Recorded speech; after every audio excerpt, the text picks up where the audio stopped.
Today, Zipp launches 3 new and updated wheels in its high-end performance line.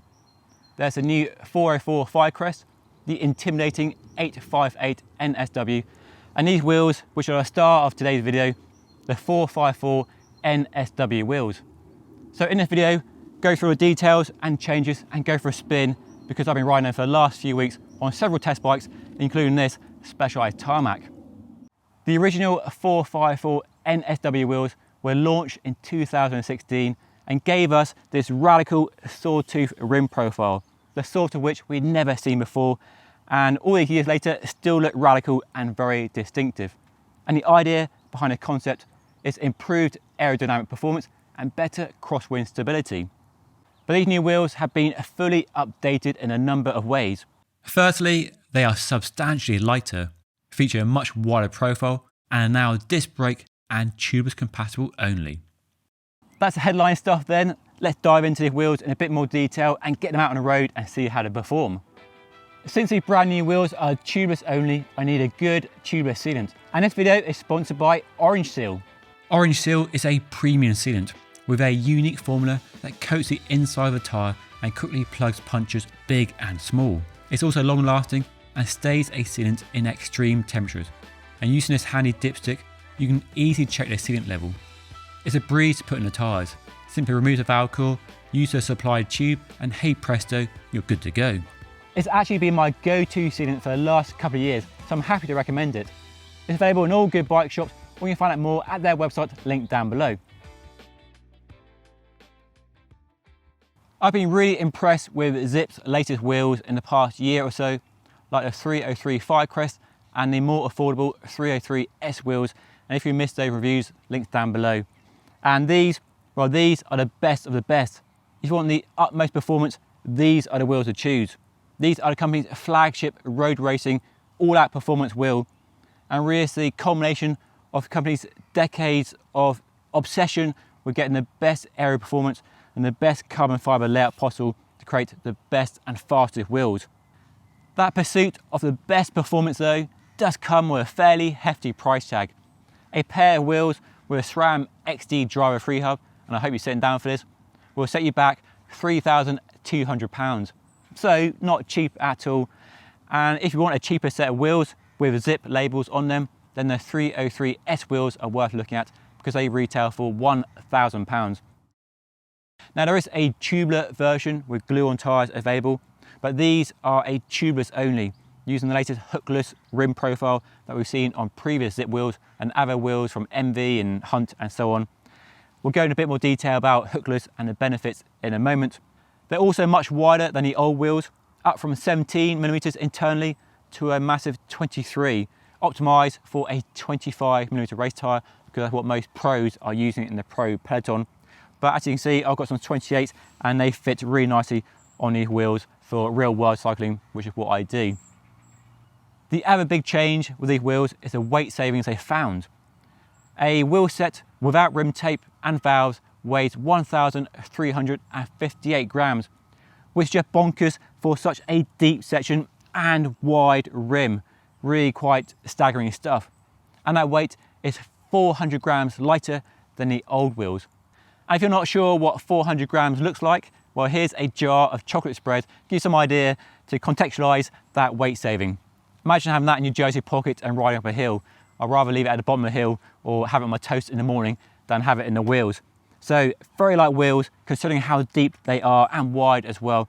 So really a big step forward in a wheel set that's designed to be as fast as possible, but also not really hold you back on the climbs or the rolling roads of the Cotswolds, where I've done all my testing on these lovely new wheels. And the rims are built around the latest Cognition V2 hubs with bladed spokes and external nipples for real world maintenance.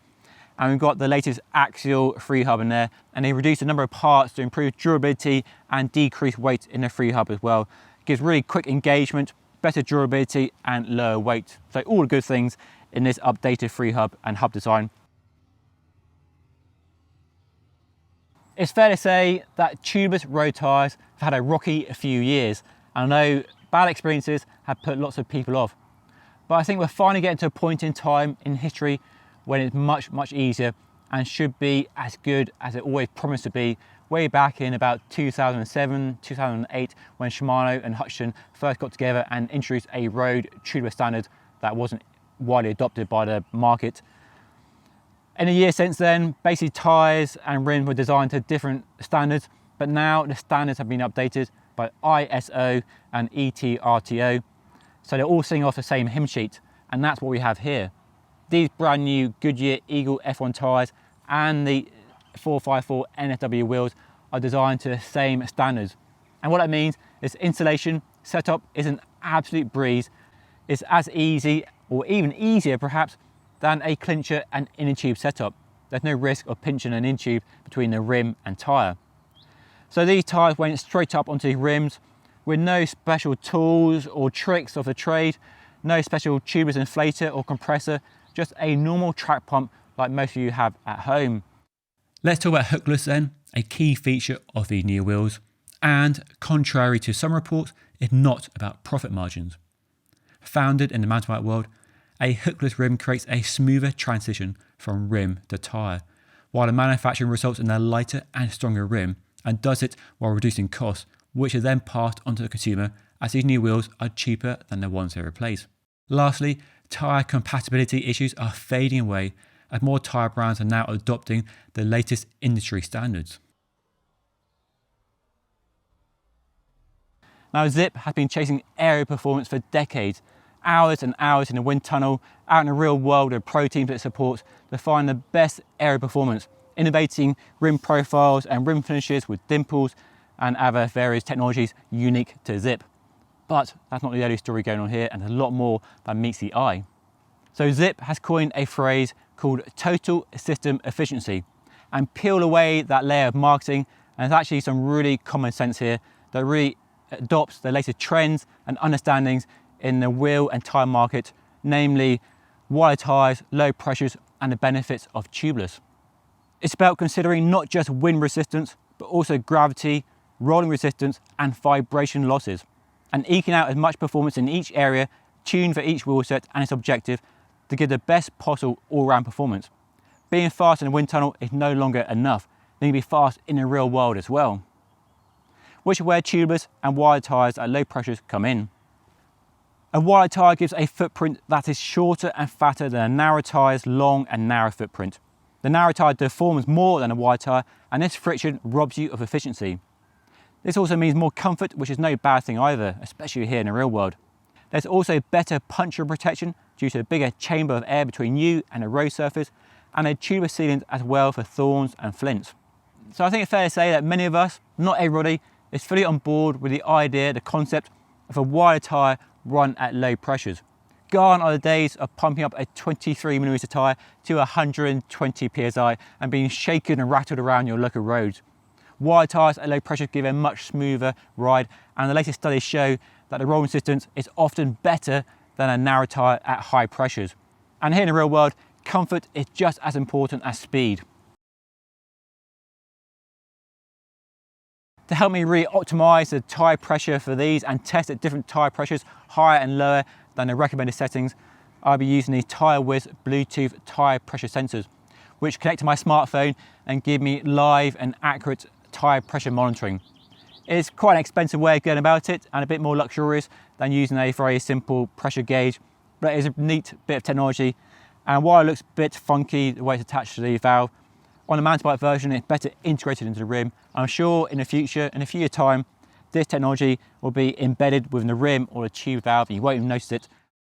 As well as using a Tyre Bluetooth sensor, the company has a really smart pressure calculator available through their app or on their website. I'll put a link down below, where you punch in all the details like body weight, bike weight, tyre size and rim width, and it'll give you a recommended pressure. And for me, at my body weight of at the moment, give or take a few ice creams, about 67 kilograms, means 54 psi front and 57 at the back. I know that sounds low, but I've been running that sort of pressure in wide tyres for quite a few years now, because once you try it and you test it back to back on your local roads, well, you won't go back. The days of me running 120 psi on a narrow tyre or even wide tyre are long, long gone. Low pressures are where it's at, both for comfort and also rolling efficiency benefits. Now, I'm sure some of you watching this will be alarmed at the low pressures. I know not everybody's on board with the idea of low pressures yet, although clearly lots of you are, from the people I speak to, both here on YouTube and in the real world, that many people are embracing low pressures and wide tyres. And the best thing really is to try it. Go out and find a stretch of road like this here with some crappy tarmac and try different pressures and see how it feels and time it as well. And that's where the tyre whisk really comes in handy. Gives you a really easy way to monitor your tyre pressure, do some repeated testing and see which is better in terms of feel and also performance against the clock. All those changes add up to extra speed or energy saved at the same speed. In the company's own outside testing, so not in a wind tunnel, it claims a 10 watt saving at 40 kilometers per hour over the old wheels. And that's with an 85 kilogram rider pushing out 278 watts to travel at that speed. So the takeaway here is that smoothness equals speed. So I've been testing these new wheels for the last couple of weeks on all my local roads here in the Cotswolds that I know really well.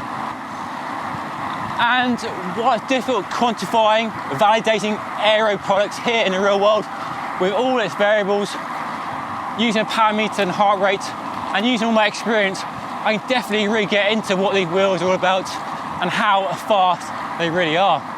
To really put the wheels through their paces, I rode an 85 kilometer route with a flat first half and lots of climbing stacked up in the second half, and accompanied by a couple of friends, we rode as hard and fast as we could. For the first hour, the pace was high. We rode in excess of 40 kilometers per hour, a speed that required about 250 watts. The wheels definitely made it easier to maintain these high speeds and meant to have more energy in the tank for the climbs that came later on, where the low weight then became a noticeable highlight of the wheels. So fast up the climbs, in fact, I even managed to nab a KOM. The route really was perfect for testing the wheels. Fast on the flats and also fast on the climbs. The majority of the road surfaces were pretty crappy, it has to be said, and the compliance from the wide low pressure tubular tyres and the rim construction itself gave great comfort on this quite challenging route. So the speed of the wheels is clearly there, and while my testing probably isn't the most accurate in the world, I love to spend some time in the wind tunnel with these and other rival wheels. They clearly are fast, that much is clear to me. But there's much more to these wheels than speed, and it's a low weight and stability in crosswinds that really impresses. Now, as a lightweight rider, I usually prefer a shallower carbon rim when it's anything more than a breeze blowing. And here in the Cotswolds, it can get fairly gusty at times, can get quite windy. And there are some situations where I've had some bad experiences in the past. Namely, you're riding along a country lane with a hedgerow next to you, and all of a sudden there's a break in the hedgerow for a gate or a driveway, say. And the wind can rush through that gap and catch your deep session wheels and throw you to the other side of the road. Okay, I'm exaggerating a little bit, but you get what I mean. Deep session wheels can be erratic and make you really nervous riding when it's windy, and especially on a fast descent, which is exposed to wind swirling around you, can be very unstable. But these wheels aren't affected by the wind at all, in my experience. They're really calm and unflustered when it's windy. It is impressive how light these wheels are for such a deep and wide profile. I mean, they're as light as, and in some cases lighter than, the shallower rims, but you get all the benefits of a deeper profile when you're going flat out fast. But when you're not going flat out fast and you're grinding up a steep climb, well, they clearly don't hold you back. That sub 1400 gram weight is light enough that you can fly up the climbs. Truth be told, it's going to be tricky for some people to really feel the differences to a basic, cheaper set of carbon wheels. But if you crave the cutting edge of aero wheel technology, it's hard not to be impressed by new 454 NSWs. Whether they're worth all the cash is down to how much you want the best, and of course, how deep your pockets are. So to summarise then, these wheels are really, really impressive. Clearly they're fast, that much is clear, but there's more to these wheels than just pure speed. There's a weight which is amazing on the climbs, and also how stable they are in a wide range of wind conditions. That makes them usable in the real world, away from the pro peloton. So you enjoy the benefits of these deep suspension wheels all of the time.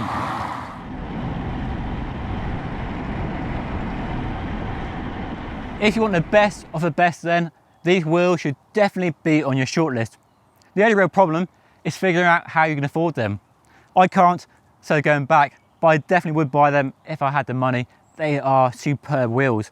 You might think they're wasting on me, but they're not. I love the way they feel, the way they look, and the speed they give me, as well as the comfort as well.